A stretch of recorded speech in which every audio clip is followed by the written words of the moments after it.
ఈరోజు మనం నవతార విధానం అనేది తెలుసుకుందాం. ఈ నవతార విధానంలో మనం రెండింటిని గమనించాలి ముఖ్యంగా. ఒకటేమో జన్మ నక్షత్రం, అంటే చంద్రుడు ఎక్కడ స్థితి పొందాడు మనం జన్మించినప్పుడు, దానిని ఆ నక్షత్రాన్ని జన్మతారగా తీసుకుంటాం. ఎప్పుడైనా సరే నక్షత్రాలు అనగానే మనకేంటంటే మన యొక్క మనస్సు ఏదైతే ఉంటుందో, అర్థం, ఈ మనస్సు చంద్రుడు అనుకుందాం జనరల్గా. ఈ చంద్రుడు ఒక నక్షత్రం మీద కూర్చున్నాడు. అంటే మనకి చంద్రుడికి దక్ష ప్రజాపతి ఒక 27 మంది సంతానాన్ని భార్యలుగా ఇచ్చాడు. ఇప్పుడు దక్షుడు అనగానే మనం తీసుకున్నాం అనుకో, ఒక పర్సన్ యొక్క ఇంటర్నల్ ఎబిలిటీ అని చెప్పుకోవాలి. ఒక ఇంటర్నల్ ఎబిలిటీ ఏదైతే ఉందో ఆ ఎబిలిటీకి పుట్టే థాట్స్, ఆలోచనలు, గుణాలు ఏదైతే ఉంటుందో ఈ గుణాలని మనస్సుకి కనెక్ట్ చేశాడు, తన మనస్సుకి. ఇప్పుడు జనరల్ గా చూస్తున్నాం అనుకో, చంద్రుడు అనగానే ప్రతి మనిషి యొక్క మనస్సు, అర్థం. రెండోది, ప్రతి మనిషిలో ఉండే ఎబిలిటీ అతనిలో ఉండే దక్షుడు. ఈ దక్షుడి యొక్క పుత్రికలు ఆ ఎబిలిటీ నుంచి వచ్చే ఆలోచనలు కానీ, ఆ ఎబిలిటీ నుంచి వచ్చే గుణాలే కానీ, దీన్ని మనం మన మనస్సుకి కనెక్ట్ చేసుకొని మనం థింక్ చేయటం మొదలు పెడతాం. మనకు ఒక గుణం వస్తుంది. ఇట్లాగా జన్మ నక్షత్రం ఎప్పుడైతే తీసుకుంటాం మనం, ఈ జన్మ నక్షత్రం ఏ నక్షత్రం మీద అయితే కూర్చున్నాడు, అంటే చంద్రుడు ఏ రాశిలో కూర్చున్నాడు, ఏ నక్షత్రంలో కూర్చున్నాడు, ఇది మన యొక్క ఫస్ట్ జన్మ తార. ఇది అంటే ఏంటి, ఇక్కడ మనస్సు నేను అనేది, మన మానసిక ఆలోచనలను బట్టి మన జీవితం అనేది ఉంటుంది, మన జీవితంలో జరిగే సంఘటనలు అనేది ఉంటుంది. అది సెకండరీ. రెండోది, ఇంకోటి మన ఉదయించే లగ్నం జన్మ లగ్నం. ఈ లగ్నాన్ని బట్టి కూడా ఈ లగ్నం డిగ్రీలు ఏ నక్షత్రం మీద కూర్చోంది అదొకటి, లగ్నాత్ జన్మతార.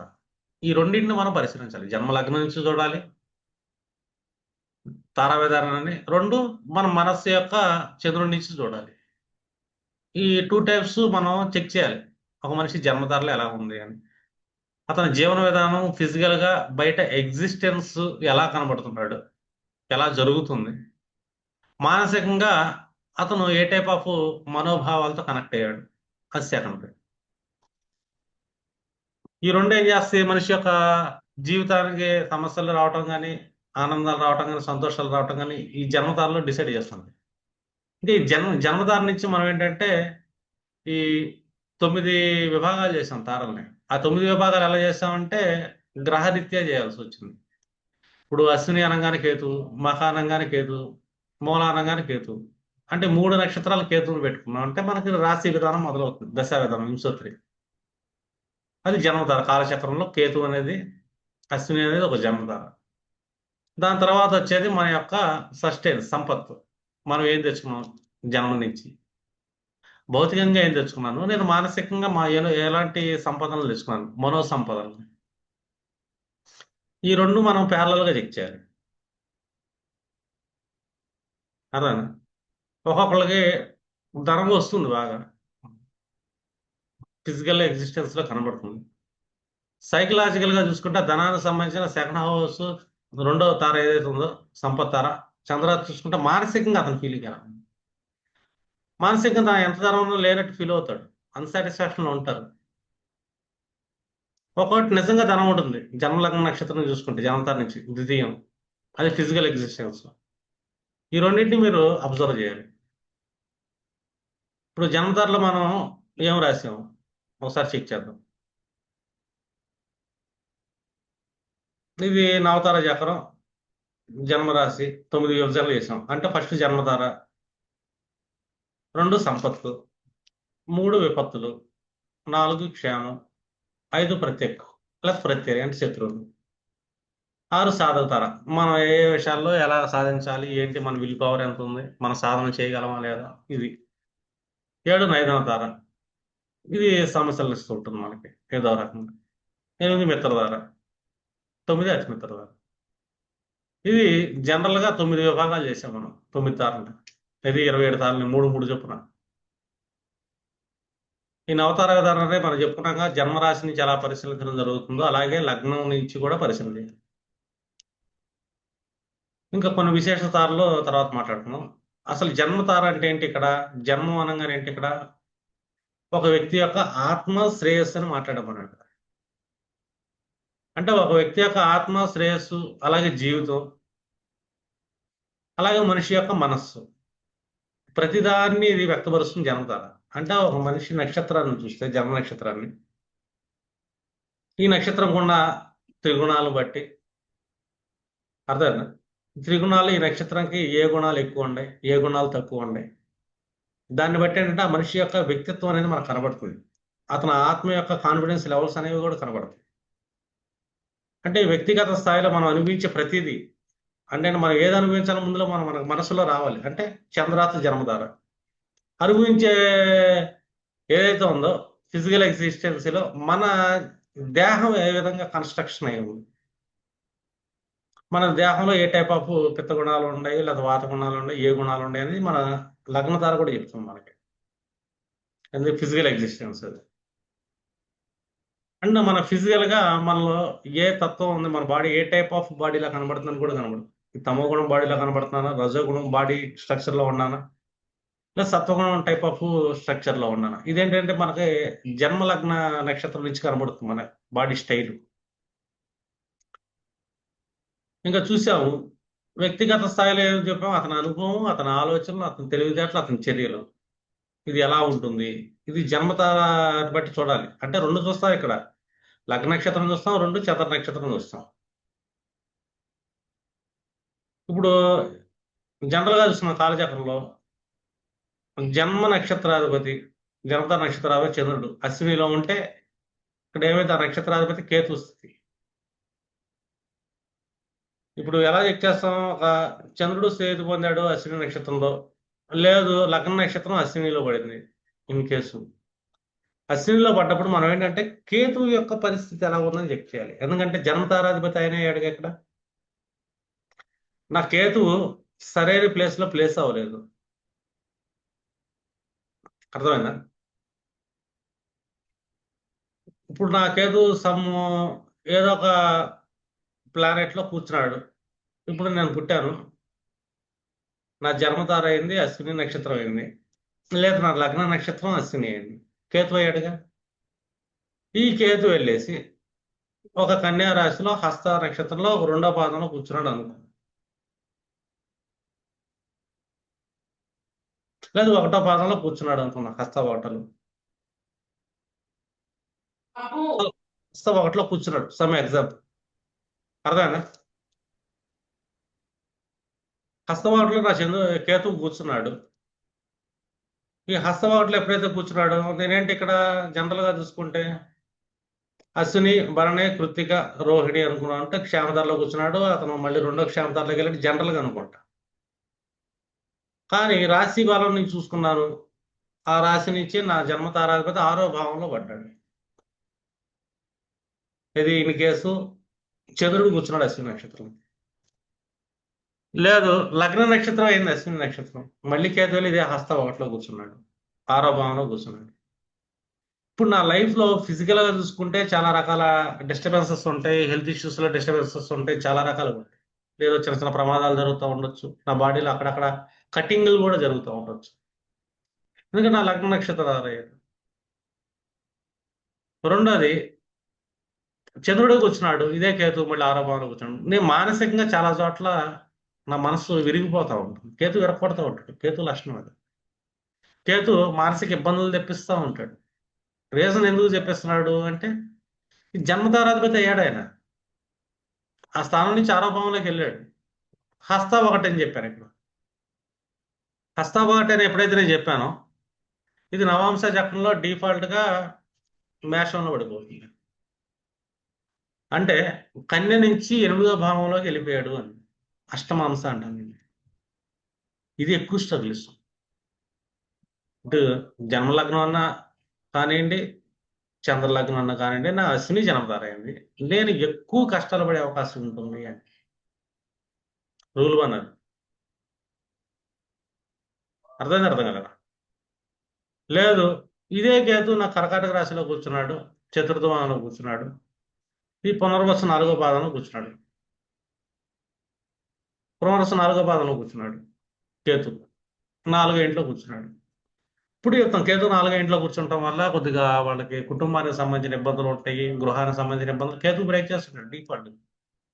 కానీ కేంద్రంలో కూర్చున్నాడు, బలంగా కూర్చున్నాడు, పునర్వసు 4వ పాదం కూర్చున్నాడు. ఈసారి వర్గోత్వం పొందుతుంది. ఇప్పుడు ఫిజికల్ గా తీసుకుంటే నేను చాలా స్ట్రాంగ్ ఉంటాను, బాగుంటాను, వర్గోత్వం పొందింది, చిన్న కష్టాలు వచ్చినా మళ్ళీ దాన్ని తట్టుకొని ఫుల్ ఫిట్నెస్ లోకి వెళ్తాను. సైకలాజికల్ గా చూసుకున్నాను, పునర్వసు నక్షత్రం అసలు అశ్విని భరణి కృతిక రోహిణి మరోసర ఆర్ద్ర పునర్వసు నైజం తారైనట్టు ఉండదు డిఫాల్ట్. పునర్వసులో పడతాం అంటే నైజం తారలో పడ్డాడు, కానీ కేంద్రంలో పడ్డాడు, వర్గోత్వం పడ్డాడు, కష్టం వచ్చినా మళ్ళీ నిలబడతానండి. సైకలాజికల్ గా కూడా నిలబడతా. అంటే ఏంటి ఇక్కడ, నా ఆత్మశక్తి, నా శ్రేయస్సు, నా జీవితం, నా ఆలోచనలు డక్కా మొక్కాలు తిని నేను కంప్లీట్ గా స్ట్రాంగ్ అయ్యే ఛాన్స్ ఉంది జాతకంలో, వర్గోత్వం అయింది. అంటే జన్మధార మన యొక్క ప్రతి తెలివితేటల మీద, మన ఆలోచనల మీద, జీవితాన్ని మొత్తం అది నిర్ణయిస్తుంటుంది. ఒకటి మానసికంగా, రెండు ఫిజికల్ గా. ఇది జన్మధార యొక్క స్థితి. కానీ ఇప్పుడు అశ్విని నక్షత్రానికి కేతు ఎలాగ అధిపతి అయ్యాడు, నవతార విధానంలో ఒక్కొక్క తారకి ఒక్కొక్క గ్రహం అధిపతిగా ఉంటాడు. జన్మతారంగానే రవి అధిపతి అయ్యాడు ఇక్కడ. అర్థం, జన్మ లగ్నానికి రవి ఎలాగో కారకుడు అవుతాడు, లగ్న కారకుడు, అట్లాగే జన్మ తారకి రవి అధిపతి అవుతాడు, తారక అధిపతి. విపత్ తారకు ఒక గ్రహం అధిపతి ఉంటుంది, సంపత్ తారకు ఒక గ్రహం అధిపతి ఉంటుంది. మీకు బుక్ లో ఇచ్చారు, ఒక్కొక్క తారకి ఒక్కొక్క అధిపతి. ఈ రవి ఏ స్థితిలో కూర్చున్నాడు అని కూడా చెక్ చేయాలి సెకండరీ. ఒకటేమో జన్మ తారాధిపతి స్థితి, రెండు ఆ జన్మ తారక అధిపతి అయిన రవి స్థితి. ఈ రవి కూర్చున్న దాన్ని బట్టి కూడా నా జీవితం ఎలా ఉంది ఏంటి అని చెప్పి ప్రతి మనిషికి రవి స్థితి చాలా ముఖ్యం. ఎందుకంటే రవి కాన్ఫిడెన్స్ లాంటిది, రవి ఆత్మబలాన్ని ఇచ్చేది. రవి ఆత్మబలం బాగున్నాడు, మంచి ఆలోచనలు ఉంటాయి, మంచి తెలివితేటలు ఉంటాయి. హనుమంతుడికి విద్యను నేర్పిందే రవి భగవానుడు. అర్థం, అలాంటి రవి ప్రతి మనిషి జాతకంలో కూడా ఇంపార్టెంట్. ఎందుకంటే ప్రతి మనిషి ఏ తారలను పుట్టనండి, ఆ తార జన్మతార అవుతుంది, ఆ జన్మతారకి అధిపతి రవి. ఈ రవి ఎక్కడ ప్లేస్ అయ్యాడు వాళ్ళ జాతక చక్రంలో అని చెక్ చేయాలి. ఆ రవి నవాంశలో ఏ విధంగా స్థితి పొంది ఉంటాడు. దీన్ని బట్టి ఏంటంటే ఒక మనిషి యొక్క వ్యక్తిత్వం అనేది, అతని యొక్క కంఫర్ట్స్ ఎలా ఉండయి, అతని శ్రేయస్సు భగవంతుడు కాపాడుతున్నాడా లేదా, అతని శ్రేయస్సుగా ఉన్న అడ్డంకులు వస్తున్నాయా లేదని మొత్తం ఏంటంటే జన్మతార నుంచి మనం కనిపెట్టాలి. అతని యొక్క ఎబిలిటీ ఏంటో కనిపెట్టాలి, శక్తి సామర్థ్యాలు కనిపెట్టాలి. ఇదంతా ఎలా కనిపెడతాం మనం, శక్తి సామర్థ్యాలు రెండు ఉంటాయి. ఒకటి ఫిజికల్ కన్స్ట్రక్షన్ ఉంటుంది, అది జన్మలగ్న నక్షత్రం, అలాగే రవి. రెండోది మెంటల్ కన్స్ట్రక్షన్ ఉంటుంది, ఇది కూడా మళ్ళీ రవే. రెండోది చంద్రుడు ఎక్కడ స్థితి పొంది ఉన్నాడో దాని యొక్క స్థితి. ఈ రెండు స్థితులను బట్టి ముందు మనం ఏంటంటే ఒక మనిషి యొక్క జన్మతారని బాగా స్టడీ చేయాలి. జన్మతారని స్టడీ చేయకుండా, అతని ఎబిలిటీస్ స్టడీ చేయకుండా మిగతా గ్రహాలను మనం స్టడీ చేసినా ఫలితం వేస్ట్ అయ్యే ఛాన్స్ ఉంటుంది. అందుకని అంట ప్రతి మనిషికి కాన్ఫిడెన్స్ ఫస్ట్ బిల్డ్ చేయండి, భయపెట్టమాకండి జాతకాలు చెప్పారు. అర్థమైందా? అతని కాన్ఫిడెన్స్ వచ్చే విధంగా అతనికి మీరు ఒక మెంటర్ అవ్వాలి అంట. ఎందుకంటే కాన్ఫిడెన్స్ చెడగొట్టానుకో, ఆల్రెడీ రవి బలహీనమయ్యాడు, మీరు ఉన్న కాన్ఫిడెన్స్ తీశారు. మీరు ఎంతకంటే జన్మతార ఇక్కడ పడింది కదండి, కారకం నుంచి ఇలా చూసుకుందాం అనుకుంటారు. అసలు ఆ జన్మతారాధిపతి ఎవరయ్యారు, నక్షత్రాధిపతి, అతని పరిస్థితి ఏంటి, నవాంశులు అతని పరిస్థితి ఏంటి, అలాగే జన్మతారకు అధిపతిగా రవి యొక్క పరిస్థితి ఏంటి, ఈ రెండు చూస్తేనే ఒక మనిషి యొక్క సామర్థ్యమా జాతకం ఇస్తుందా, గత జన్మ నుంచి సామర్థ్యాన్ని, లేదు అసమర్థతని గత జన్మ నుంచి అతను తెచ్చుకున్నాడా అని మీరు గమనించాలి. అర్థం, అలాగే జన్మతారకి ఎప్పుడైనా బలం పెంచాలి అనుకుంటే కనుక ఆ జన్మతార నక్షత్రం ఏదైతే ఉందో ఆ దేవీ దేవతల్ని వాళ్ళకి ఉపాసనగా ఇవ్వటం, అలాగే ప్రతి మనిషికి రవిని ఉపాసనగా కూడా ఇవ్వచ్చు, కాన్ఫిడెన్స్ పెరిగింది. ప్రతి మనిషి పొద్దున్నే తూర్పు తిరిగి రవిని దండం పెట్టు, రోజుకి ఒకసారి రవిని జపించవచ్చు. దీనివల్ల ఏంటి, జన్మ తారక బలం పెరిగింది. ఒక తారక బలం పెరిగింది అనుకో, జన్మ తారక ఎప్పుడైతే బలం పెరిగిందో, ఎందుకు పెంచాలి ఇక్కడ, జన్మతార బలం పెరిగింది, సంపత్తారనే కంట్రోల్ చేయగలుగుతాడు, విపత్తారలను కంట్రోల్ చేయగలుగుతాడు, ప్రత్యేక తారలను ఎదుర్కోగలుగుతాడు. ఒక ప్రత్యేక తార బలంగా కూర్చొంది, అతనికి కష్టాన్ని ఇస్తుంది, శత్రువుని ఇస్తుంది అంటే జన్మతార కలిసి చూడండి. అప్పుడు జన్మతార బలంగా ఉందనుకో, ఇతను ప్రత్యర్థిని ఎదుర్కోగలడు కదా. అకస్మాత్తుగా వచ్చే 5 లాంటి కష్టాలను ఎదుర్కోగలుగుతాడు. ఆత్మవిశ్వాసం బలంగా ఉన్నాడు, డేలా పడిపోడు, ప్యానిక్ అయిపోడు. డేలా పడకూడదు, ప్యానిక్ అవ్వకూడదు అంటే ఒకటి, లగ్న నక్షత్రాత్తు, చంద్ర నక్షత్రాత్తు, ఏ నక్షత్రం అయింది, వాళ్ళ గుణాలు ఎలా ఉంటాయి, వాళ్ళ లెవెల్స్ ఎలా ఉంటాయి, వాళ్ళకి కౌన్సిలింగ్ ఇవ్వటం, ఆ తారకు బలం పెరిగే విధంగా ఎక్స్టర్నల్ సోర్స్ ఆ దేవి దేవతల మంత్రాలు. 2 కామన్ గా రవి యొక్క శక్తిని పెంచడం. ఇది ఏంటంటే మీరు జన్మతార విషయంలో చేయాలి.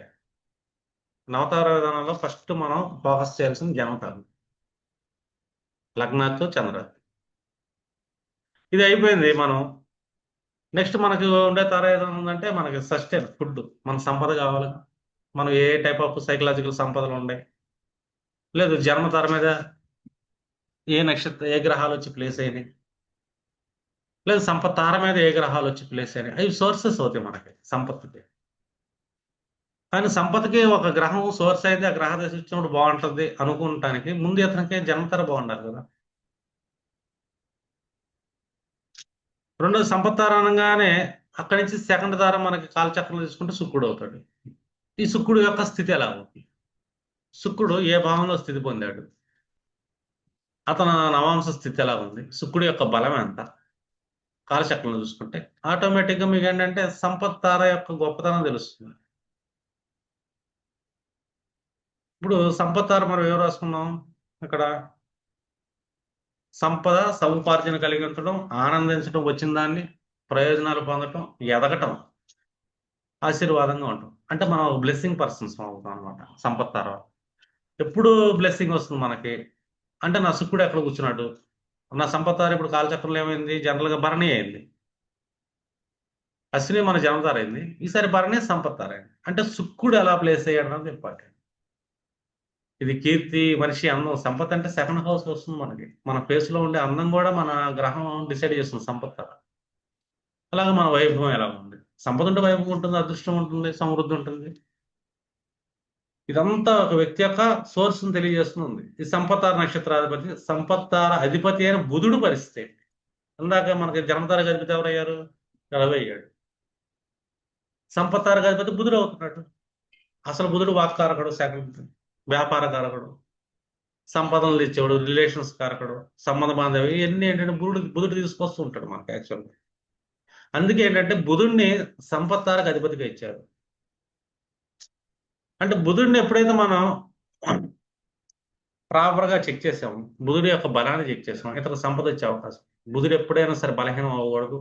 అంటే బలహీనం అంటే అతని ఆలోచనలు బలహీనం అవుతాయి, అతని మాటలు బలహీనం అవుతాయి, అతని యొక్క తెలివితేటలు బలహీనం అవుతాయి, అతని యొక్క విద్య బలహీనం అవుతాయి. ఎన్ని లేనివాడికి సంపద రాదు, అనుభవించలేడు, వైభవం ఉండదు. ఎందుకు, బుధుడు కారకుడయ్యాడు కదా ఇక్కడ. అందుకే ఒకరికి ఏమైనా సంపద రావాలంటే తిరుపతి వెళ్ళండి, వెంకటేశ్వర స్వామికి వెళ్ళండి, లేదా శ్రీ మహావిష్ణువు వెళ్ళండి. ఎందుకంటే బుధుడు కారకత్వరంగానే శ్రీ మహావిష్ణువు వేస్తాం మనం సంపదలకి. ఇక్కడ విష్ణువుని ఎందుకు మొక్కుతాం మనం, వెంకటేశ్వర స్వామి ఉంగరాలు పెట్టుకోండి, వెంకటేశ్వర స్వామి లాకెట్లు పెట్టుకోండి, తిరుపతి వెళ్ళండి, మీరు అప్పుడు ఎన్ని ఎందుకు చెప్తాం అంటే బుధుడికి బలం పెంచడం. ప్రకృతిని ఆరాధించండి అంటాను నేను, బుధుడు బలంగా ఉంటాడు. మాతుల న్యాయానికి ఆరాధించండి, బుధుడు బలంగా ఉంటాడు. ఇంటి ఆడపిల్లలను ఆరాధించండి, బుధుడు బలంగా ఉంటాడు. మీ ఇంటి ఆడపిల్లలకి ఏమైనా కావాలంటే అక్క చెల్లెలకి ఇస్తా ఉండండి, బాగుంటాడు. మీ మేనల్లుళ్ళు, మేనకోడళ్ళు, మాతుల మామగారు, అతను ఎంత బుధుడి కిందకి వెళ్ళిపోతుంది. వీళ్ళతో మీరు ఎంత మానసికంగా బలంగా సంబంధ బాంధవ్యాలు నెరవేరుస్తారో మీ సంపత్తార కారకుడు బలమయ్యాడు. మీ సంపత్తార అధిపతి ఎవరన్నా కానివ్వండి, బుధుడు ఎక్కడన్నా ప్లేస్ అవ్వండి, జనరల్ గా ప్లేస్ అయ్యాడు, రాంగ్ అయ్యాడు బుధుడు. బుధుడు రాంగ్ అయ్యాడు అంటే ఇక్కడ అర్థం ఏంటి, ఇక్కడ మనం రిలేషన్స్ సరిగ్గా మెయింటైన్ చేయట్లేదు. మాతులన్నాయన్ని ఇష్టం వచ్చినట్టు మాట్లాడుతున్నాం. ఆడపిల్లల్ని ఇష్టం వచ్చినట్టు మాట్లాడుతున్నాం. అర్థమైందా? చదువుకునే విద్యార్థులకు మనం సరిగ్గా ఏం చేయట్లేదు.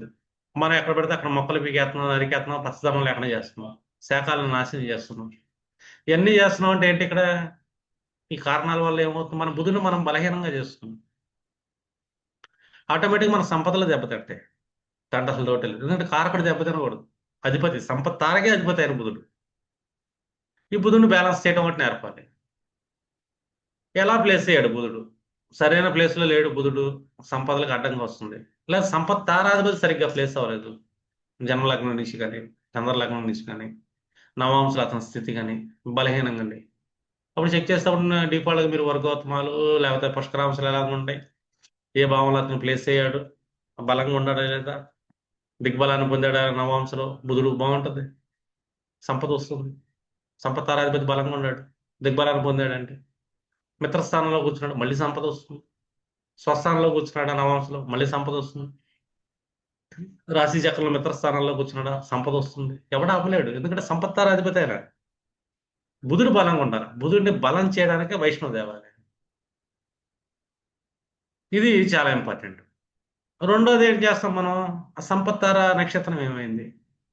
ఆ నక్షత్రాన్ని ఏ విధంగా మనం బాగలేదు, లేదా అక్కడ కూర్చున్న గ్రహాలు బాగలేదు, శత్రు గ్రహాలు ఆక్యుపై చేసినాయి, వీటికి దాన ధర్మాలు చేయాలి. సంపత్తార మీద అశుభ గ్రహాలు కూర్చున్నప్పుడు ఆ గ్రహాలకు శాంతి, అలాగే దాన ధర్మాలు, ఏదైనా దేవాలయానికి మనం ఇది డొనేషన్స్ లాంటివి ఇవ్వటం, ఇలాంటివన్నీ చేయాలి. అప్పుడు ఏమవుతుంది? డిఫాల్ట్గా సంపద పెరిగే అవకాశం ఉంది డొనేషన్స్ చేయటం వల్ల. లేదు, బుధకారకత్వాలకు సంబంధించిన శాఖలు లాంటివి దానం చేస్తాం. బుధుడు భోగవతి శాఖలు దానం చేయాల్సిందే. నలుగురికి ఆహారం పెట్టడం, పచ్చగడ్డి లాంటివి ఆవులకి గోవులకి ఇవ్వటం. ఎందుకంటే బుధుడు డిఫాల్ట్ కాలచక్రంలో 3, 6 భావాధిపతి. ఇవన్నీ చేస్తాంలో ఒక మనిషి సంపద పెరిగింది. ముందు ఏంటంటే సంబంధ బాంధవ్యాలని, మధ్యవర్తిత్వాలు కానీ న్యాయ విచారణలో బలంగా ఉండాలి, మంచి లౌక్యం ఉండాలి, మంచి తెలివి ఉండాలి, మంచి విద్య వినయం ఉండాలి. బుధుడు వినయానికి ఆధిపత్యం, తెలివికి ఆధిపత్యం. ఇప్పుడు సంపద బాగుంటుంది. జాతకంలో ఈజీగా తెలిసిపోతుంది మీకు. ఆ 2 గ్రహాలను చూస్తే ఈజీగా తెలిసిపోతుంది. ఇప్పుడు లగ్నాన్ని తీసుకుంటాం. లగ్నం చూసుకుంటే నీ కుటుంబం కనబడుతుంది అక్కడ. నీ కుటుంబం యొక్క ఆర్థిక స్థితి ఏంటో కనబడిపోతుంది. ఫైనాన్షియల్ స్టేటస్ తెలిసిపోతుంది. అప్పుడు కూడా మళ్ళీ లగ్నాతో ద్వితీయాధిపతి ఎవరయ్యారు? అతను ఫిజికల్ సంపత్తారా. నీ శ్రేయస్ ఏంటి, నీ హోదా ఏంటి, నీ స్టేటస్ ఏంటి, అన్ని నీ లగ్నాత్ సెకండ్ నక్షత్రం నుంచి కనబడుతుంది. దానికి ఎలా బ్యాలెన్స్ చేయాలో మీకు ఆల్రెడీ తెలుసు. నక్షత్రాల గురించి మనం చెప్పుకున్నాం ఆల్రెడీ గతంలో. అర్థమైందా? నక్షత్ర దేవతలను ఎలా బ్యాలెన్స్ చేయాలి చెప్పాను కదా మొన్న. నక్షత్ర జంతువుల నుంచి. రెండోది బుధుని బ్యాలెన్స్ చేయటం. మళ్ళీ వెళ్ళండి, వెంకటేశ్వర స్వామి గుడికి వెళ్ళండి, తిరుపతి వెళ్ళండి, ఏదైనా చేసుకోండి. నో డౌట్ అది సంపదకి ఇస్తుంది, కుటుంబ శ్రేయస్కి ఇస్తుంది. బుధుడు కారకుడయ్యాడు. ఇదేంటి? సంపత్. ఇది కావాలన్నా కూడా ఇతనికి మళ్ళీ లగ్నం బాగుండాలి కదా, జన్మధార బాగుండాలి కదా. అదేనా? ఎందుకంటే జన్మధారే ఆత్మస్థైర్యం. ఎన్ని సమస్యలు వచ్చినా వీటిని తట్టుకోగలిగే స్టెబిలిటీ అది. అందుకే రవి అనగానే దేవాలయం అంట. రవి అంటే సూర్యుడు, మనం తూర్పు తిరిగి దండం పెడతాం. కానీ రవికున్న కారకత్వమే దేవాలయం. అందుకే దేవాలయం డొనేషన్స్ ఇవ్వండి అంటా నేను. జన్మధార బాగుంటుంది. దేవాలయానికి వెళ్ళండి, కాసేపు కూర్చోండి, జన్మధార బాగుంటుంది. ఎందుకంటే అది ఒక ప్లేస్, హోలీ ప్లేస్ అది. ఆ హోలీ ప్లేస్ రవి కారకుడు. జన్మధారకు అధిపతి రవి. అలా ఈ 2 తారలు మనం ఎప్పుడైతే బ్యాలెన్స్ చేయగలుగుతాం, ఆల్మోస్ట్ మనం ఏంటంటే లైఫ్లో కొద్దిగా సక్సెస్ రేట్ అనేది మనకు వస్తుంది. ఇంకా మూడోది తీసుకున్నాం మనం, ఇది విపత్తార. ఈ విపత్తారకు మనం ఏం చెప్పాం బుక్లో? విపత్తు అంటే ఏంటి? ఇక్కడ దురదృష్టం అని పెట్టాం. అన్ని రకాల సమస్యలు, అడ్డంకులు సృష్టిస్తూ ఉంటుంది. అలాగే భౌతిక స్థాయిలో చూసుకున్నాం లగ్నం నుంచి. భౌతిక స్థాయిలో దుఃఖం బాధలు ఏంటంటే ఫిజికల్గా ఏదో ఒక రకమైన సమస్య వస్తూ ఉంటుంది కాబట్టి మనకి వాటికి కారణం అవుతుంది. ఇక్కడ విపత్తార నక్షత్రాధిపతి, అందులో స్థితి పొందిన గ్రహాలు. విపత్తార అధిపతి ఎవరయ్యారు ఇక్కడ మనకి? రాహు అయ్యాడు. అర్థనా? వీటిని మనం లగ్నం నుంచి చంద్రుడి నుంచి పరిశీలించాలి. చూడండి, రాహు ఎంత డ్యామేజ్ చేస్తున్నాడు. అందుకే రాహు చాలా ఇంపార్టెంట్. రాహు బాగుంటాలి. రాహు అంటే ఏంటి? మన మాయ, మన యొక్క ఇమేజ్, మన ఛాయాచిత్రం సొసైటీ మనం ఎలా చూపిస్తున్నాం అనేది రాహు.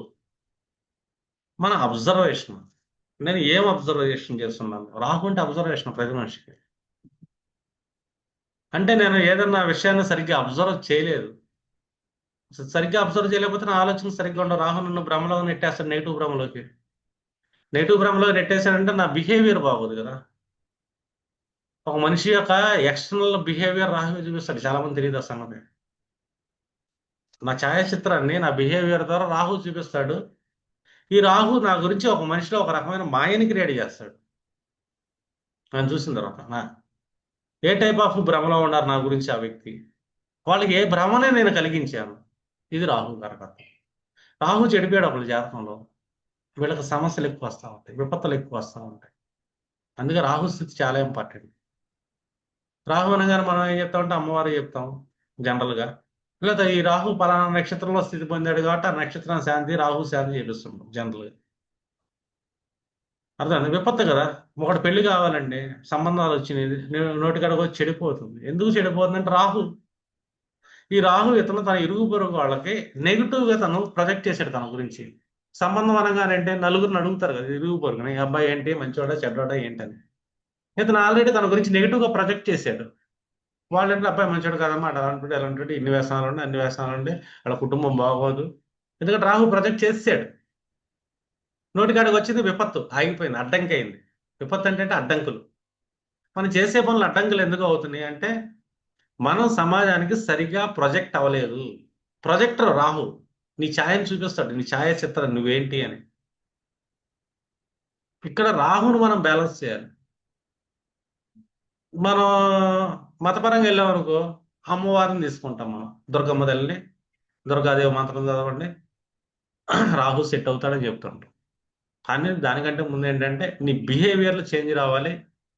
నువ్వు ఏదైతే ఎక్స్పోజ్ అవుతున్నావో, ఏ టైప్ ఆఫ్ మైండ్ సెట్ అయితే ఎక్స్పోజ్ అవుతున్నావో ఆ మైండ్ సెట్ ఎక్స్పోజ్ అనేది చేంజ్ చేసుకోవాలి. రెండోది విపత్తారాధిపతి ఎవరయ్యారు అంటే పలానా నక్షత్రానికి అధిపతి అవుతాడుగా, అతను ఎలా ప్లేస్ అయ్యాడు, అది చాలా ఇంపార్టెంట్. వాళ్ళకి దాన ధర్మాలు చేయాల్సి వస్తుంది. ఎందుకంటే పనులు అవ్వట్లేదు, నేను ఏ పని చేసిన అడ్డంగా వస్తుందంటే ఏది ముందుకు వెళ్ళట్లేదండి అంటూ ఉంటాడు. చివరి దాకా నోటి కాడికి వచ్చినది ఆగిపోతుందండి అంటారు. ఇమీడియట్లీ చెక్ చేయండి మీ విపత్తార నక్షత్రాధిపతి ఎవరు, ఎక్కడ ప్లేస్ అయ్యాడు, దానికి ఎలాగ మనం శాంతి దాన ధర్మాలు చేయాలి. అర్థమండి. ఇప్పుడు జన్మతారాధిపతి బలహీనుడు అయ్యాడు, రవి బలహీనుడు అయ్యాడు, విపత్తారాధిపతి రాహు బలం పెరిగింది. వీడి జీవితంలో బాగా కష్టాలు పడతాడు. నువ్వు బాగా ప్యానిక్ అయిపోతాడు, డిప్రెషన్లోకి వెళ్ళిపోతాడు. చిన్న చిన్న అడ్డంకులు డిప్రెషన్లోకి ఎందుకు వెళ్తాడంటే అతను ఆత్మస్థైర్యం బలహీనమైంది అక్కడ. రవి ఫస్ట్. ఈ విపత్తారంగా ఆటోమేటిక్ బలం పెరిగింది. ఎందుకంటే మా పర్సన్లో ఇమ్యూనిటీ లెవెల్స్ తగ్గిపోతే చిన్న జలుబు కూడా మనిషిని చంపేసింది, మహారోగాన్ని తెచ్చింది, భయభ్రాంతులకు గురి చేస్తుంది. ఆ భయంలో రోగం ఇంకా పెరిగిపోతుంది, క్యాన్సర్లా పెరిగింది అది. ఎందుకు పెరుగుతుంది అంత అంటే అతని జన్మతార బలహీనమైంది, రవి బలహీనమయ్యాడు, అతని కాన్ఫిడెన్స్ ఆత్మస్థైర్యం బలహీనమైంది, అతను దేవాలయానికి వెళ్ళటల్లా. అర్థం అక్కడి నుంచి శక్తిని తెచ్చుకోవట్లేదు, జన్మతార బలమే లేదు. అది లేనప్పుడు విపత్తారకి శక్తి బాగా పెరిగింది. అది విపత్తార లక్షణం అది. అంటే అధిపతి రాహును బ్యాలెన్స్ చేయటం, రాహును అబ్జర్వేషన్ చేయటం, సమస్యలు వస్తున్నప్పుడు అడ్డంకులు ఎలాగ ఏర్పరుస్తున్నాడు, రాహు ఎలాగ ఏర్పరుస్తాడు, నీ బిహేవియర్ నువ్వు సమాజానికి ఏది చూపించావు అలాగ ఏర్పడుతుంది. అవి వేస్ట్ క్యాండిడేట్ అంటారు. ఆడికి ఏం చేసిన నష్టం అండి, ఆడికి ఆడి జోలికి వెళ్ళమాకండి అంటారు. ఇలాగంటారు జనాలు. ఎందుకంటారంటే నీ రాహుని అలా చూపించావు నువ్వు, నీ పనులకు అడ్డంకుల కారణం కూడా అదే అవుతుంది. గోచరణ గ్రహాలు విపత్తార మీద నడుస్తుంది, వాటికి సంబంధించి కూడా నీ బిహేవియర్ రాహుకి వాటికి మధ్య సంబంధ బాంధవ్యాలు బాగాలేదు కాబట్టి ఫెయిల్ అయిపోతూ ఉంటాం. ఇంకా క్షేమతార అంటే మనకి గాడ్ బ్లెస్సింగ్, మనం హీల్ అవుతాం అనమాట. ప్రతి మనిషి మానసికంగా హీల్ అయ్యేది క్షేమతార, దేవుడు ఉన్నాడు అని. ఇక్కడ క్షేమతారలు ఏమి ఇచ్చాం మనం? నివసించటం, పునరుద్ధరించటం, అలాగే సౌకర్యవంతంగా ఉండటం, మొత్తంగా అది చూపిస్తుంది. అంటే భగవంతుని ద్వారా రక్షించడం చూపిస్తుంది క్షేమతార అనేది.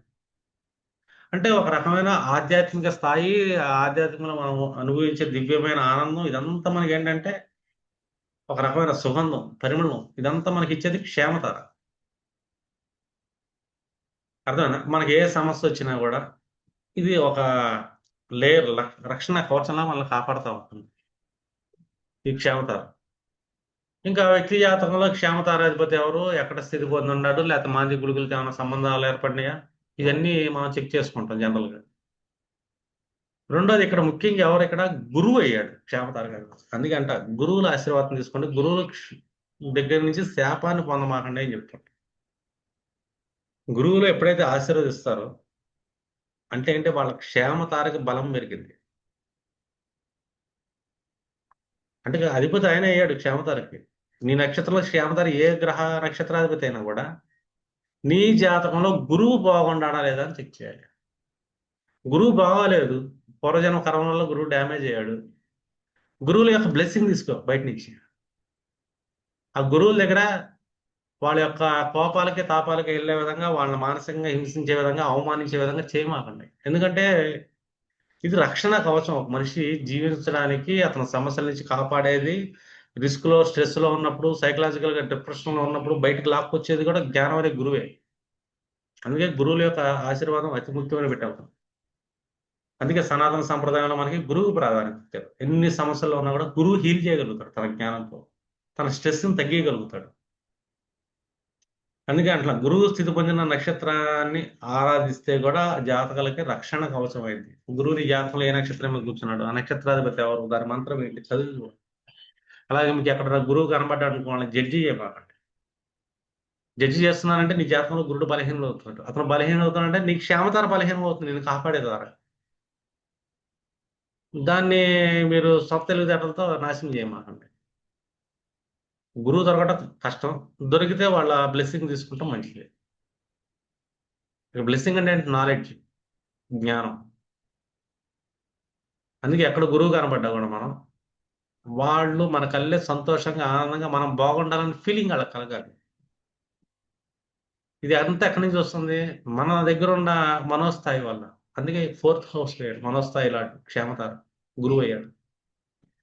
ఎప్పుడైనా చూడండి, ఎవరికైనా కష్టాలు వచ్చినా రెమెడీలు పనిచేయట్లేదంటే, దేవుడి దగ్గరికి వెళ్తున్నాడు, మొక్కుతున్నాడు, పని చేయట్లేదంటే ఒకటే గుర్తు, వాళ్ళ జాతకంలో గురువు చెడిపోయాడు. వీళ్ళు గురువులను అవమానిస్తారు, పెద్దలను అవమానిస్తుంటారు, శాస్త్రాలను అవమానిస్తుంటారు, సంప్రదాయాలను అవమానిస్తుంటారు. అర్థం, చిన్న పెద్ద అంటే ఉండదు. ఇలాగా వాళ్ళ యొక్క ఆగ్రహానికి వీళ్ళు గురి అవుతూ ఉంటారు. జాతకంలో ఆ గురువు కూడా చెడిపోయి ఉంటాడు. చెడిపోయినప్పుడు మనం ఏం చేయాలి, గురువు సంబంధించిన దానాలు చేయాలి. గురువు అనగానే ఫస్ట్ మనకేంటంటే గోవులకు ఆహారం పెట్టడం ఒకటి వస్తుంది. అర్థమైందా? గురుదానాలు, గురువులకు సంబంధించిన మామూలుగా అయితే ధాతువులు దానం చేస్తుంటాం. అందులో గురు ధాతువుల్లో హైయెస్ట్ ధాతువు అంటే స్వర్ణం అంటాం మనం. రెండు, గురువు యొక్క ఆశీర్వాదం, బ్లెస్సింగ్. గురువు అంటే స్వీట్, తీపి. మీరు ఏదన్నా రావి చెట్టు దగ్గర చిన్న బెల్లం ముక్క పెట్టి రావి చెట్టు చుట్టూ ప్రదక్షిణ చేయండి, గురుబలం పెరిగింది. మనకే స్తోమత లేదు, అర్థమైందా? క్షేమం నడవట్లేదు, సమస్యలు వస్తూ ఉంటాయి, బయట పడలేకపోతున్నాను, హీల్ అవ్వలేకపోతున్నాను, సైకలాజికల్ స్ట్రెస్లోకి వెళ్ళిపోతున్నాను. ఇప్పుడు మీరేం చేయాలి, ఒక చిన్న బెల్లం ముక్క, ఇంట్లో తీసుకొని ఆ రావి చెట్టు మొదల్లో పెట్టేసి ఆ రావి చెట్టు చుట్టూ ప్రదక్షిణ చేయండి. ఎప్పుడైతే ప్రదక్షిణ చేస్తున్నామో గురువు యొక్క శక్తిని మనం పొందుతాం, గురువులు బ్లెస్సింగ్ అనేది పొందుతాం. అక్కడ గురువులు కనబడితే నవ్వండి. ప్రతి మనిషిలో జీవం ఉంటుంది, ప్రతి జీవి గురుడే. అంటే మనం ప్రతి జీవికి మర్యాద చేయాలి, ప్రతి జీవిని మర్యాద పూర్వకంగా చూడాలి, ప్రతి జీవిని ప్రేమించాలి. అప్పుడు మన గురుబలం పెరిగిపోతుంది డిఫాల్ట్. గురువులు అంటే ఏదో పక్కనే ఎక్కడో కూర్చొని కాషాయ వస్త్రాలు వేసుకున్న వాళ్ళు గురువులు కాదు. ప్రతి జీవిలో గురుడు ఉంటాడు. అలాగే ఈ పలానా నక్షత్రం మీద కూర్చున్నాడు, ఆ నక్షత్రం ఒక జంతువు ఉంటుంది, ఒక దేవత ఉంటుంది. వాటికి మళ్ళీ మనం మంచి చెడు చేయటం చేసాం అనుకో, మళ్ళీ గురుబలం పెరిగింది మనం. బట్ పశ్చాత్తాపంతో పరిహారం చేసుకుంటే జాతకంలో బాగోపోతే, నవాంశ బాగోపోతే కదా వాళ్ళని కాపాడేవాడు ఉండడు ఇక్కడ. కాపాడేది గురువే ఇక్కడ, క్షేమతార అంటాం. ఎప్పటికప్పుడు మన క్షేమాన్ని చూస్తూ ఉంటుంది అది. రెండోది తార నక్షత్రాధిపతి పరిస్థితి ఏంటి, ఆ నక్షత్రం బాగోలేదో వాటికి దాన ధర్మాలు చేసుకుంటాం, శాంతి చేసుకుంటాం. లేదా పలానా నక్షత్రంలో కూర్చున్నప్పుడు ఆ నక్షత్ర సంబంధించిన జపాలు చేయటం, ఆ నక్షత్రానికి సంబంధించిన జంతువులకు సంబంధించిన కర్మలు ఏమైనా ఉంటాయి అవి చేయటం. ఇదంతా ఏంటంటే మనం ప్రాయశ్చిత్త కర్మలు అంటాం. మన గ్రహాలు బాగోలేనప్పుడు ఆ ప్రాయశ్చిత్త కర్మ మనం చేస్తే గత జన్మ యొక్క కర్మకి ఈ జన్మలో మనం చేసే కర్మ ప్రాయశ్చిత్త కర్మ అంటారు.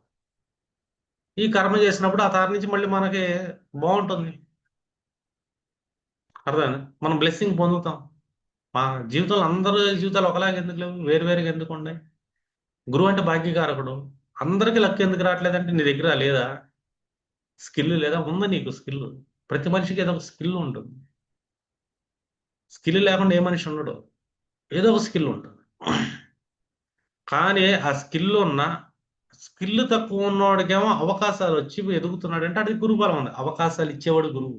గురుబలం అంటే అవకాశాలు వస్తాయి. మీరు ఒక మంచి ఆస్ట్రాలజర్ అండి. మీకు బాగా సబ్జెక్ట్ ఉంది. క్లయింట్స్ ఉంటారు మీకు. ఒక క్లయింట్స్ వచ్చినా పెద్ద ఫీజు ఇవ్వరు. రీజన్ ఏంటి? మీ జాతకంలో గురుబలం లేదు. అవకాశం వస్తేనే ఇక మీరు మీ ప్రతిభ చూపించేది. నాకు ఒక క్లయింట్ వచ్చాడు. మీ ప్రతిభను చూపిస్తారు మీరు. మీ దగ్గర ఆల్రెడీ స్కిల్ ఉంది. కానీ క్లయింట్ రావాలి కదా! ఆ క్లయింట్‌ని తెచ్చేవాడు గురువు. అవకాశం వస్తుంది. గురువు యొక్క ఆశీర్వాదం ఉంటే మనకు అవకాశాలు తన్నుకుంటూ వస్తాయి. గురువే కోశాధికారి. నీ కోసం నిండిపోతుంది ధనంతో. ఎవ్వడు ఆపలేడు. గురువు నీ మీద మనస్ఫూర్తిగా ఒక గురువుకి ఇష్టం ఉంటే, అతను నవ్వితే నువ్వు బాగుండాలి మనసులో అతను అనుకుంటే చాలు. నీ క్షేమతార భయంకరంగా యాక్టివేట్ అయిపోతుంది. నీ జాతకంలో క్షేమతారని యాక్టివేట్ చేసేదే గురువు. అందుకంట గురువుల దగ్గర మనం యొక్క అరిషడ్ వర్గాన్ని చూపిమను. వాళ్ళు నవ్వాలి. వాళ్ళు మనల్ని చూసి నవ్వుతా ఉండాలి. వాళ్ళ మనసు ఆనందం అవ్వాలి మనం చూడంగానే. ఆ ఆనందం మనకి పంచాలి. అదే బ్లెస్సింగ్. అలాగ ప్రతి జీవిలో ఉంటాడు గురువు. ప్రతి జీవి మన కళ్యాణం చూసి ఆనందంగా ఉందనుకో, మళ్ళీ అక్కడి నుంచి కూడా గురువు యొక్క బ్లెస్సింగ్ వస్తుంది మనకి. గురువు జీవకారకుడు, క్షేమకారకుడు కూడా ఆయన. అధిపతి ఆయన. ఇది క్షేమతార. ఇంకా ప్రత్యక్తార లేదా ప్రత్యరి. హరి అంటే శత్రువు. అంటే మనల్ని అపోజిషన్ చేస్తూ ఉంటుంది సమాజం. అపోజిషన్ చేయాలంటే మళ్ళీ మనకు కావాల్సింది ఏంటిది? మన ఆత్మబలం, సుళ్ళు బలంగా ఉండాలి. జన్మతార బలంగా ఉండాలి. అంటే మళ్ళీ దేవుడి దగ్గరికి వెళ్ళాలి. అంటే నీతో సరి సమానమైన శత్రువు అని. అంటే ఎక్కడ నీకంటే తక్కువ శక్తి అతని దగ్గర లేదు. నీతో ఈక్వల్ క్యాండిడేటే ప్రత్యక్తార. అర్థం? సమాన ప్రత్యర్థి అని. ఈ ప్రత్యర్థి ఎవరు? ఆ ప్రత్యక్తారలో స్థితి పొందిన గ్రహాలు. ఏ భావాధిపతులయ్యారు? లేకపోతే పలానా వాళ్ళు నా చంద్రుడి నుంచి వాళ్ళ చంద్రుడు ప్రత్యక్తారలో పడ్డాడు. వాడు నిన్న శత్రువుగా నేను ఫీల్ అవుతా మానసికంగా. లగ్నం నుంచి పడ్డాడు. నిజంగా నా శత్రువు అవుతాడు. అర్థం? ఇక్కడ ప్రత్యక్తారాధిపతి ఎవరయ్యారు? డైరెక్ట్ గా కేతు అయ్యాడు. అంటే నీ కేతు ఎక్కడ కూర్చున్నాడు? నీ శత్రువులు ఎక్కడి నుంచి వచ్చే అవకాశం ఉంది. అర్థం? పెయిన్, సఫర్ ఎన్ని ఇస్తాడు కేతు. చూడండి, కేతు కట్ చేస్తాడు, సఫర్ ఇస్తూ ఉంటాడు. ఈ కేతువు శాంతి చేపియాలి. కేతు అనగానే మనం గణపతిని తీసుకుంటాం. అర్థమైనా? ఆయనకి శాంతి చేస్తాం, దానాలు చేయటం, ఆలోచనలు దూరంగా ఉండటం. ఎవరికి ఆలోచనలు దూరంగా ఉండాలి మనం? మన జాతకంలో ఎవరో ప్రత్యేక తారలో ఎవరు వస్తున్నారు ఏంటి, అతను ఏ నక్షత్రం అయ్యాడు, లేదా ప్రత్యేక తారలో ఏ భావాధిపతి వచ్చి కూర్చున్నాడు, ఆ భావాధిపతి నా జీవితంలో నా చుట్టుపక్కల నా సంబంధ బాంధవ్యాలు ఎవరై ఉన్నారు, ఆయా వ్యక్తులు నేను దూరంగా ఉండాలి, మౌనంగా ఉండాలి. ఇక్కడ కేతువు మౌని, మళ్ళీ సైలెంట్గా ఉంటాడు. నువ్వు సైలెంట్గా ఉండవు, నీకు శత్రువులు ఉంటారు కదా. కేతువు నచ్చింది ఏంటి? సైలెన్స్ గా లేకపోవడం. మనకు శత్రువులు వస్తుంటారు. అందుకంట ఆలోచనలు దూరంగా లేదు, మనం సమయం పాటించట్లేదు, జపం చేసుకోవట్లేదు అంటే మనకు శత్రువులు పెరిగే అవకాశం ఉంటుంది, యుద్ధాలు వస్తుంటాయి. కేతు ఏం చేస్తాడు? జపం చేసుకుంటూ కూర్చుంటాడు ఒక సన్యాసి. అన్నిటికీ దూరంగా ఉంటాడు. అంటే ఏంటి? మనం దూరంగా ఉండాలి అందరికి. ఎవరికి? మన జాతకంలో కేతు ఎక్కడ ప్లేసాడు ఆ భావాలకి. రెండోది, మన ప్రత్యక్తారలో ఏ గ్రహాలు ఏ భావాధిపతులు ఇచ్చారో వాళ్ళకి. వాళ్ళ విషయాల్లో మనం ఏంటంటే మానసికంగా దూరంగా ఉండే అభ్యాసం అనేది చేయాలి. అర్థమైందా? జాతకం నుంచి ఏంటంటే ఈ సిచ్యువేషన్ వస్తూ ఉంటుంది. దాన్ని ఆపలేవు. ఎందుకంటే ఆ సిచ్యువేషన్ నువ్వు రాసుకున్నావు గర్జనం నుంచి. రావాలి నాకు శత్రువు వీడు అని. రప్పించాము.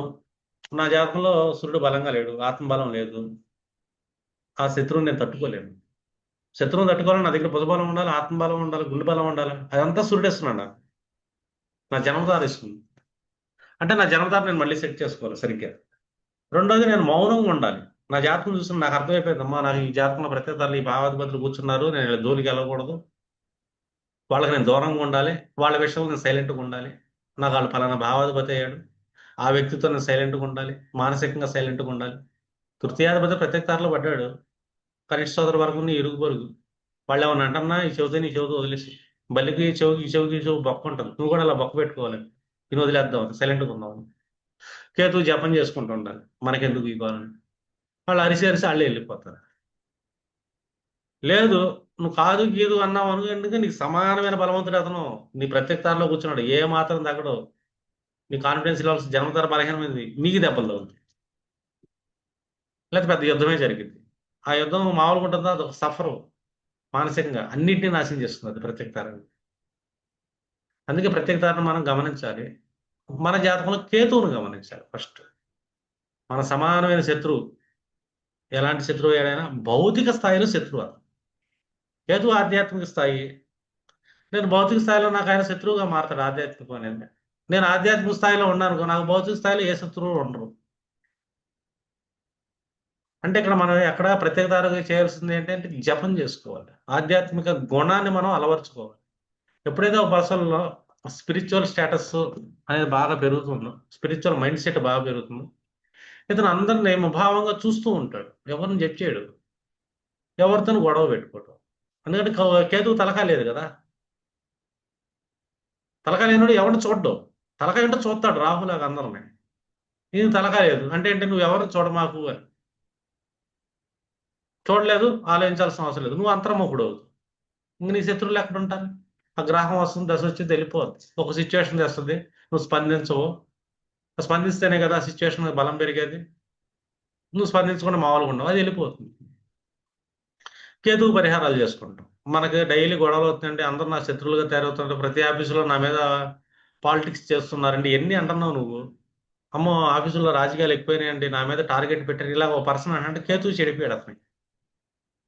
లేదు, ప్రత్యేకతలో గ్రహాలు వచ్చి పడ్డాయి, ఇతను డిస్టర్బ్ అయిపోతున్నాడు, విపరీతంగా ఆలోచిస్తున్నాడు, ప్యానిక్ అయిపోతున్నాడు, స్పిరిచువాలిటీ లేదు. ఎందుకంటే శత్రువులు వస్తారు అని ఎక్కడికి వెళ్ళినా కూడా అక్కడ పాలిటిక్స్ ఉన్నాయి, ఎక్కడ పాలిటిక్స్ ఉన్నాయి అని ఒక వ్యక్తి అంటుంటాడు, వాళ్ళకి కేతువు చెడిపోయాడు, ప్రత్యేకతార డ్యామేజ్ అయ్యాడు. అంటే మెయిన్ సెక్టర్స్ ఇవ్వాల్సిన గ్రహాలు ప్రత్యేకతారలో కూర్చొని ఇతను అందరితో లిటిగేషన్ పెట్టుకుంటాడు, కూరగాయల దగ్గర నుంచి పాల ప్యాకెట్ల దగ్గర నుంచి ప్రతి ఒక్కరితో గొడవ పెట్టుకుంటాడు, రోడ్డు మీద ఉడిచే మున్సిపాలిటీ వాళ్ళని కూడా అరుస్తూ ఉంటాడు. ఎందుకంటే కేతు చెడిపోయాడు కదా, సైలెంట్గా ఉండలేడు కదా.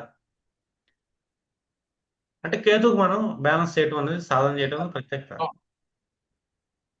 ఇంకా మనకి నెక్స్ట్ సాధకత.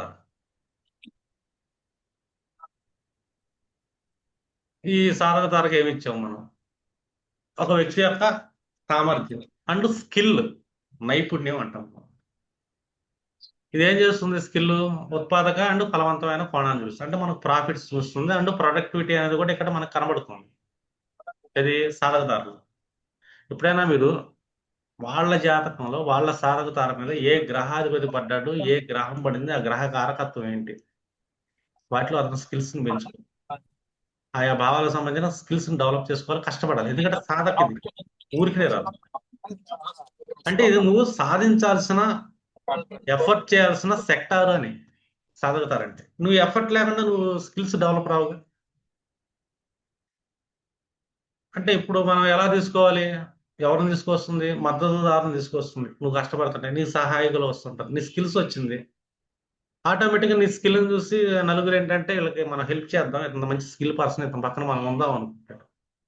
స్కిల్డ్ పర్సన్ ఎవడో వదిలిపెట్టడు, వాడు చుట్టూ తిరుగుతూ ఉంటారు. అంటే ఆటోమేటిక్గా సహాయకులు వచ్చినట్టే నీ టాలెంట్కి, అర్థమైందా? అలాగే ఈ సాధకతారకి మనం ఏం తీసుకుంటున్నాం అన్నది ఇంపార్టెంట్. ఇక్కడ సాధక తారాధిపతి ఎవరయ్యారు, చంద్రుడు యొక్క స్థితి, అంటే ఇక్కడ మన మనస్సు యొక్క స్థితి ఏంటి అన్నది ఇంపార్టెంట్. డిఫాల్ట్ గా చంద్రుడు చంద్రలగ్నం చూసుకుంటే అతను జన్మతార మీద కూర్చుంటాడు. చూడండి, నీ జన్మతారలో చంద్రుడు కూర్చున్నాడు, అది జన్మతార అయింది, నీ సాధకతార వేరే అయింది. అంటే నువ్వు ఏం సాధించాలి, నువ్వు మానసికంగా నీ జన్మ ఎందుకు వచ్చింది, ఈ జన్మ అంటే నువ్వు ఫలానా సాధించడానికి జన్మ ఎత్తావు, అందుకే సాధకతార చంద్రుడిని అధిపతి పెట్టారు. ఇది మానసిక నిర్ణయం మనకి. మానసికంగా మనం నైపుణ్యాలు పెంచుకోవాల్సిన సెక్టర్. కష్టపడాలి, సైకలాజికల్ గా కూడా స్ట్రాంగ్ అవ్వాలి సాధక తారలు. అర్థం. అందుకే అంటాడు ఏ మనిషి అయినా సరే ఇక్కడ మనం ఏమి ఇచ్చాక మనుగడ సాగించలేడు సాధన చేయకుండా. జీవితానికి అర్థాన్ని పరమార్థాన్ని తెలియజేసేది సాధక తార. అంటే నీ జీవితం ఏంటి, నీ జీవితం యొక్క పరమార్థం ఏంటి, నువ్వు ఏ సెక్టార్స్ లో నువ్వు సాధించాలి, ఏ సెక్టార్స్ లో స్కిల్స్ డెవలప్ చేసుకోవాలి, అసలు నువ్వేం సాధించడానికి వచ్చావు. ఈ రెండు చెప్పే సాధనదారులు కూర్చున్న గ్రహాలు, ఆ గ్రహ భావాధిపతులు, గ్రహ కారకత్వాలు ఒకటి చెప్తాయి. నీ సాధనదారులో ఒక అష్టమాధిపతి కూర్చున్నాడు. నువ్వు ఆ కష్టాలుగా నువ్వు సాధించాల్సింది సాధించు, కష్టపడు, బాగా స్కిల్స్ డెవలప్ చేసు. ఒక పంచమాధిపతి పడ్డాడు, నువ్వు మంచి ట్యూటర్ అవ్వాలి, మంచి నాలెడ్జ్ని గెయిన్ చేయాలి, మంచి ప్రేమను పంచాలి, వాటిని సాధించు. చతుర్థాది పడ్డాడు. ఇట్లాగా ఏ భావాలు పడ్డాడు, గ్రహం ఏంటి, ఈ కారకత్వాలను నువ్వు సాధన ద్వారా నీ ప్రయత్నం ద్వారా సాధించాలి. అప్పుడే నీ జీవితం సార్థకత సంపాదిస్తావు. సార్థకత లేని జీవితాలు ఎన్నో. రీజన్ ఏంటంటే వాళ్ళు కష్టపడతల్లా ఆయా సెక్టార్స్. కష్టపడకుండా అతను ఏం సాధించలేడు. కష్టపడాలంటే అర్థం ఏంటి, ఇక్కడ చంద్రుడి యొక్క స్థితి కదా కావాల్సింది మనకి. ఒక మనిషి చంద్రుడు బలహీనం అయ్యాడు అనుకోండి, ఏది సాధించలేడు. మనో బలహీనత అంటాం. చంద్ర బలాన్ని ఎందుకు చెక్ చేస్తాం అంటే వేదిక ఆస్ట్రాలజీలో చంద్రుడు బలంగా ఉన్నాడా బలహీనంగా ఉన్నాడు ఎన్ని ఎందుకు చెక్ చేస్తాం. అతని జీవితంలో ఏదైనా సాధించగలడా సాధించలేడా. ఎందుకంటే సాధకతారకు అధిపతి ఆయనే, చంద్రుడు అయ్యాడు. అలా మీరేంటంటే ఒక చంద్రస్థితిని చూసి ఇతను సైకలాజికల్ స్టేటస్ని చూసి ఇతను ఏదైనా సాధించగలడా సాధించలేడా. చంద్రుడికి పాపాలను పట్టిందా, చంద్రుడు కర్తయోగంలో పట్టాడా, చంద్రుడు అశుభ గ్రహాలతో కరెక్ట్ అయ్యాడా. ఇవన్నీ ఏంటంటే అతను సాధన వైపు తీసుకెళ్లకుండా చేస్తుంది చంద్రుడు. అంటే ఇక్కడ మనం ఏంటి, చంద్రుడు బలం పెరగాలి. చంద్రుడు బలం అంటే నేనైతే ఒకటే చెప్తా, శివాభిషేకం చేయండి, శివనామం జపం చేయండి, ఓం నమ శివాయ అనండి, నీ చంద్రబలం పెరిగిద్ది అంట. అప్పుడు నువ్వు ఏదైనా సాధించగలుగుతావు. శివాలయానికి వెళ్ళంట. నువ్వు జీవితంలో ఏదైనా సాధించాలి, శివాలయానికి వెళ్ళి డైలీ కూర్చో కాసేపు, చంద్రజాపం చేయి, కష్టమే ఉంది. ఇంకా డీప్కి వెళ్తాం. చంద్రుడు పలానా నక్షత్రంలో కూర్చున్నాడు, పలానా నక్షత్రానికి పలానా జంతువు, పలానా దేవత, దీన్ని బ్యాలెన్స్ చేద్దాం, మన మనసును మళ్ళీ బలం పెంచుకుందాం, మళ్ళీ నేను జీవితంలో సాధించగలను. ఏం సాధించాలంటే మళ్ళీ సాధన చేయాలని చెప్తుంది. ఈ సాధక తార నాదుడు ఎవరు, సాధక తార నక్షత్రం ఏంటి, ఈ నక్షత్రం ఉన్న గుణగణాలు ఏంటి, లక్షణాలు ఏంటి. అర్థం. ఈ సాధక తార నా లగ్నాథ్ సాధక తార ఎవరు, చంద్ర సాధక తార ఎవరు, నేను ఫిజికల్గా ఏం సాధించాలి, సైకలాజికల్గా ఏం సాధించాలి, ఏ సెక్టార్స్ లో నేను స్కిల్స్ డెవలప్ చేసుకోవాలి. ఫిజికల్ స్కిల్స్ ఏం డెవలప్ చేసుకోవాలి, సైకలాజికల్ స్కిల్స్ ఏం డెవలప్ చేసుకోవాలి. ఇది రెండు సాధక తారలు చూస్తాను. నువ్వేంటంటే నువ్వు డిసైడ్ అవ్వాలి. ముందు దీనికి మానసిక బలం కావాలి కదా. చంద్రుడు అధిపతి, చంద్రుడు బ్యాలెన్స్ చేయాలి ఫస్ట్. అధిపతి ఒక తారని మనం బ్యాలెన్స్ చేయాలంటే ముందు ఆ అధిపతిని, ఆ లార్డ్ కింగ్, ఆ రోలర్ ఎవరైతే ఉంటారో తార రోలర్ని మనం కంట్రోల్ చేయగలగాలి. ఇక్కడ చంద్రుడిని కంట్రోల్ చేయాలి మళ్ళీ మనం. అప్పుడు సాధక తారను మనం మన జీవితానికి ఒక అర్థం ఉంటుంది, ఒక పరమార్థం ఉంటుంది. మనం ఏం చేసాం ఈ భూమి మీదకి వచ్చాక, అసలు ఈ భూమి మీదకి ఎందుకు వచ్చావు, ఏం చేయాలి, ఇదంతా చెప్పే సాధక తారే. ఇది అలైన్మెంట్ మనం. అసలు మనం ఏం చేయాలనేది మన తారా విధానం మనకి చెప్పింది. ఇంకా నెక్స్ట్ వచ్చి మనం నైదం తార ఏం చెప్పుకుందాం. నైదం తార చూసాం అనుకోండి, దీన్ని మనం కిల్లర్ నక్షత్రం అని చెప్తాం. సావగొట్టి చెవులు మూసింది. వధ అంటే ఏంటి, ఇక్కడ ఏదైనా జయించిన వాడు లేకపోతే విధ్వంసం చేసేవాడు. ఎవరు చేస్తారు, మన నైదం తారలో ఉన్న వాళ్ళు చేస్తారు. ఇది మరణశిక్ష, శారీరక శిక్ష, ఇంకా చాలా విధ్వంసం అన్నీ ఉంది. ఏదైనా వస్తువు అదృశ్యం కావటం, పోవటం, ఇతను మన బాడీలో ఓవర్ హీట్ని క్రియేట్ చేస్తుంది. వేడిమి అంటే మనం రగిలిపోతాం నైదం తార. అలాగే లోపాలు, మనకి ఏ ఏ లోపాలు ఉన్నాయి, ఏ ఏ లోపాలు జనాలకు చూపిస్తుంది ఇది. ఈ క్యాండిడేట్ ఇక్కడ వీక్ అక్కడ వీక్ అని చెప్పి జనాలకు తెలుస్తుంది. నైదం తార చూపించేస్తుంది మనకు, మన గురించి సమాజానికి. అదే. అలాగే నైదం తారాధిపతి ఎవరు అయ్యారు ఇక్కడ, శని. చూడండి, శనికి మరణతుల్యమైన సంఘటనలు కానీ, శనికి పీడాకారుడు కానీ బిరుదు రావటం కానీ. అర్థనా. అలాగే శని ఏ ఏ భావాలు ఆధిపత్యం ఇచ్చాడో ఆ భావాలు ప్రతి మనిషికి డిఫాల్ట్ గా శని యోగకారకుడు అనుకుంటాం, మనం యోగించవచ్చు. కానీ అతను ఏ ఏ భావాలకు ఆధిపత్యం, చతుర్థాధిపతి అయ్యాడా తల్లి బాధపడుతుంది, కష్టాలు పడుతుంది, పంచమాధిపతి అయ్యాడా పిల్లలు ఇబ్బందులు పడుతుంటారు, ఇతను ఆలోచనలు ఇబ్బంది పడుతుంది, పీడ ఉంటుంది. మనం సమాజాన్ని వేరేలా కనబడవచ్చు, కానీ మన లోపాన్ని స్పష్టంగా చూపించింది సమాజాన్ని.